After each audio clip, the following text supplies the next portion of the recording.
dalam waktu dekat, tidak lama kita setelah pernyataan dan memasukkan banding ini, kita akan memasukkan memori banding. Tidak kenal dengan dan tidak pernah berkomunikasi baik sebelum, pada saat, ataupun setelah beliau menjabat sebagai menteri kepada orang yang dimaksud melakukan bersama-sama melakukan tindak pidana korupsi tersebut. Ini kami akan resmi memasukkan dokumen pernyataan banding atas putusan Pak Tom Lembong, ya, di mana kita sudah mendengarkan semua pertimbangan majelis hakim dan tentu secara nalar hukum dan didasarkan pada pembuktian fakta persidangan itu banyak yang tidak sesuai. Untuk itu kita akan mengajukan banding. Ya, banding ini ranahnya masih judek faksi atau masih pemeriksaan fakta, makanya kita akan membantah hal-hal apa saja yang dinyatakan oleh hakim dalam vonis. Apa-apa aja menjadi pertimbangan oleh majelis hakim akan kita bantah dalam memori banding ini. Dan secara resmi kita siang ini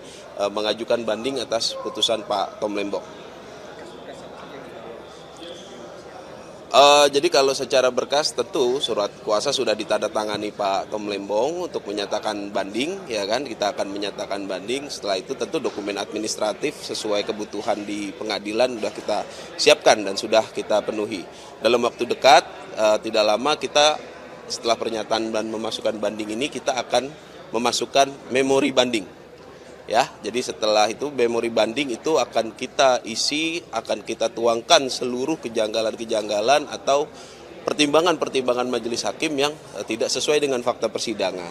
Contoh paling utama adalah seperti yang sudah disampaikan setelah putusan kemarin, tidak adanya mens rea, tidak adanya niat jahat. Tapi Pak Tom dalam putusan pertama itu dikatakan secara bersama-sama melakukan tindak pidana. Bagaimana sebuah tindak pidana terjadi secara bersama-sama kalau Pak Tomnya sendiri tidak kenal dengan dan tidak pernah berkomunikasi baik sebelum, pada saat, ataupun setelah beliau menjabat sebagai menteri kepada orang yang dimaksud melakukan bersama-sama melakukan tindak pidana korupsi tersebut. Ditambah lagi setelah persidangan dan dipertimbangkan oleh majelis hakim, hakim menyatakan bahwa kerugian itu adalah 194 miliar, bukan 500 miliar. Seperti yang di dalam dakwaan dan tuntutan jaksa. Nah, 190 miliar ini dari mana asalnya? Dari kelebihan bayar PT PPI kepada perusahaan swasta. Pertanyaannya selanjutnya adalah, apakah Pak Tom ini Menteri Perdagangan atau direksi PT PPI? Ataukah Menteri Perdagangan ini adalah pemegang sahamnya PT PPI? PT PPI BUMN, pemegang sahamnya adalah Menteri BUMN, bukan Pak Tom Lembong selaku Mendak. Kenapa jadi kerugian lebih bayar PT PPI terhadap perusahaan swasta gula rafinasi ini ditanggung jawabkan kepada Pak Tom? Apa kausalitasnya? Apa korelasinya? Ini yang sangat kita sayangkan, bagaimana bisa putusan seperti ini. Gitu. Nah, ditambah lagi 194 itu adalah sifatnya potensial loss gitu kan. Nah, itu yang menurut kita itu sangat tidak tepat. Makanya kita menempuh upaya hukum banding ini. Ya, belum. Jadi hari ini kita resmi menyatakan, mengajukan, nanti keluar akta banding, itu kita sampaikan di hari ini. Nanti setelah kita beberapa hari ke depan, kita akan segera menuntaskan memori banding untuk diajukan kepada pengadilan negeri untuk ditujukan ke pengadilan tinggi nanti, Tipikor. Oke, jadi salah satu poin seperti yang tadi sudah disampaikan ya. Jadi di memori banding ini juga nanti kita tetap, petitum kita akan meminta Pak Tom bebas. Sebagaimana sudah disampaikan oleh Pak Ari Supamir kemarin, 1 hari saja Pak Tom itu ditahan, dia akan mengajukan banding. Dia tidak mau namanya tercatat sebagai pelaku koruptor di negara ini. Ya, bukan pelaku korupsi, pelaku korupsi di negara ini. Itu makanya dia akan mengajukan banding. Untuk itu hanya upaya hukum banding lah gitu. Nanti kita akan udah upaya-upaya lain setelah kita membaca dengan detail putusan Pak Tom Lembong itu pertimbangannya apa-apa saja gitu kan. Ditambah lagi saya terangkan bahwasanya pertimbangan hakim yang menyatakan bahwa ada pertemuan, ada korelasinya antara Pak Tom dengan perusahaan swasta itu hanya didasarkan pada keterangan saksi yang pada saat persidangan menyatakan lupa bahwasanya Pak Tom itu ada pertemuan atau tidak dengan perusahaan-perusahaan swasta itu. Dan tapi yang pasti tidak ada mens rea yang bisa dibuktikan. Untuk itu kita melihat, memang kita mendengarkan semua putusannya itu tidak cermat ya, tidak teliti dan tidak didasarkan pada fakta-fakta persidangan. Ditambah lagi tugas menteri itu bukan tugas administratif. Contoh, Pak Tom itu dikatakan melakukan perbuatan melawan hukum karena apa? Tidak melakukan evaluasi, tidak melakukan kontrol. Kan ada kementerian, ada lembaganya, ada dirjen, semua ada tugas dan fungsinya masing-masing. Kalau seorang menteri harus turun ke lapangan juga secara detailnya, nah, apa tugasnya kementerian, lembaga kementerian ini apa kerjanya nanti, kan gitu kan. Untuk itu, ini tentu putusan dengan pertimbangan seperti ini tidak dapat kita terima. Ya, itulah salah satunya kita juga akan mengajukan banding dalam poin memori banding kita nanti. Ada tambahan, Bras? Cukup. Kami yakin pada lembaga banding ini akan diberikan putusan yang adil dengan membebaskan Pak Tom. Kenapa adil itu adalah membebaskan Pak Tom? Karena faktanya tidak ada tindak pidana. Dibaca lagi pasal 2 ayat 1. Itu memperkaya orang lain, itu ada tindakan loh. Ada gerakan, ada niat untuk memperkaya orang. Lah kalau dikatakan seperti mana tadi disampaikan di awal, kalau dikatakan sedari awal secara bersama-sama itu nggak mungkin orang yang nggak kenal, gitu loh. Oh perbuatannya memperkaya orang lain, nah ini nggak logis. Hukum ini bukan cuma aturan, dia harus bisa ada kausalitasnya dan dia harus logis secara secara dalil. Bagaimana mungkin orang memperkaya orang yang tidak dikenalnya, gitu loh.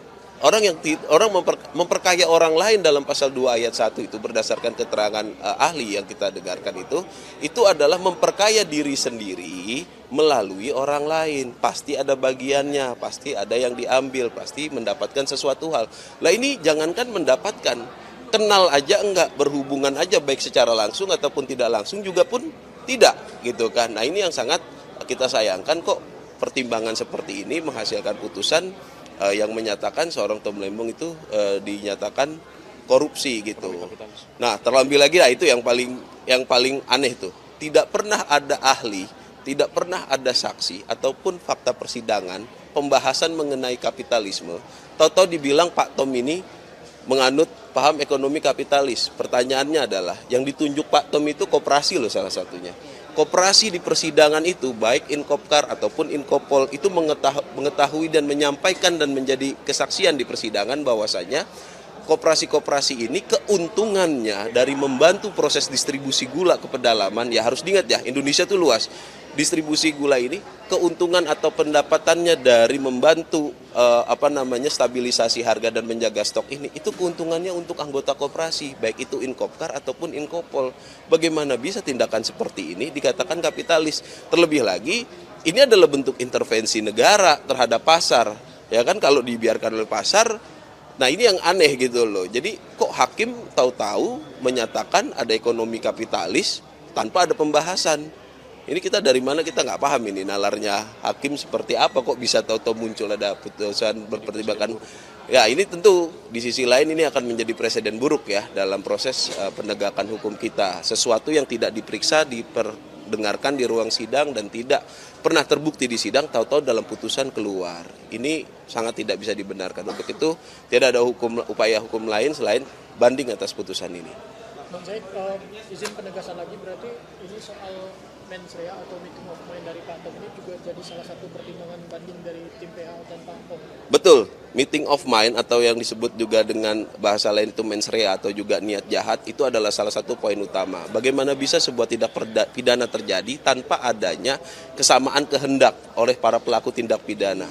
Bagaimana bisa juga sebuah tindak pidana itu terjadi tanpa dilakukan adanya sebuah niat jahat. Niat ini kan harus ada buktinya. Buktinya apa? Adanya sebuah perbuatan. Nah, dari perbuatan-perbuatannya ini, itu bukan perbuatan-perbuatan untuk niat jahat. Nah, importasi gula yang dilakukan atau persetujuan importasi yang diberikan oleh Pak Tom Lembong itu dengan menerbitkan izin PI, itu tidak perlu rakortas. Ya, itu adalah kewenangan dia selaku menteri untuk melaksanakan Perpres 71 tahun 2015 dalam langkah stabilisasi dan menjaga harga gula gitu loh. Jadi menjaga stok dan menjaga harga gula karena harga gula saat itu sangat tinggi karena keterbatasan stok. Ingat, akhir tahun 2015 stok kita hanya 800.000. Sedangkan berdasarkan keterangan ahli, idealnya itu untuk stok di awal tahun atau sisa akhir tahun yang menjadi stok buffering ke awal tahun itu minimal 1,25 juta ton. Itu stok minimal untuk harga. Akhirnya apa? Setelah kebijakan Pak Tom diterbitkan, dilaksanakan stok gula, itu 2017 harga mulai melandai, semua akhirnya terlihat karena stoknya ada stok ideal gitu. Jadi tidak ada itu kesalahan-kesalahan yang dimaksud itu adalah kesalahan pidana. Kalaupun perbuatan tidak rapat itu adalah kesalahan, ya itu bukan kesalahan pidana gitu kan. Itu pun kalaupun kesalahan. Nah, ini kan enggak, karena ada kewenangannya gitu. Ditambah lagi putusan hakim juga mengesampingkan fakta dan bukti di persidangan bahwasanya itu adalah perintah Presiden Joko Widodo pada saat itu. Itu diterangkan oleh saksi dari Inkopkar ya dan Inkopol gitu, dan juga ahli dari JPU pun meminta agar keterangan Pak Presiden hari itu untuk didengarkan. Sayangnya kan tidak dihadirkan oleh hakim. Oke. Sehat, kemarin kita habis minta tanda tangan, ya alhamdulillah dia sehat, dan saya sampaikan bahwa seluruh masyarakat Indonesia yang masih menggunakan akal sehatnya mensupport dan mendukung beliau, dan ini kasus Pak Tom ini benar-benar menyadarkan kita bahwa kondisi penegakan hukum Indonesia ini sedang tidak baik-baik saja. Ya, jadi siapapun bisa seperti ini kan ketika tidak ada sebuah standar dan proses penegakan hukum yang baik dan benar gitu. Ada lagi?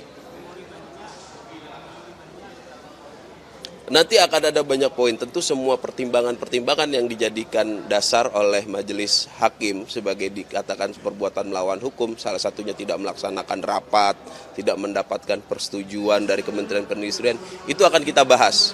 Itu akan ada banyak hal. Nah, mengenai rekomendasi Kementerian Perindustrian, itu untuk gula industri.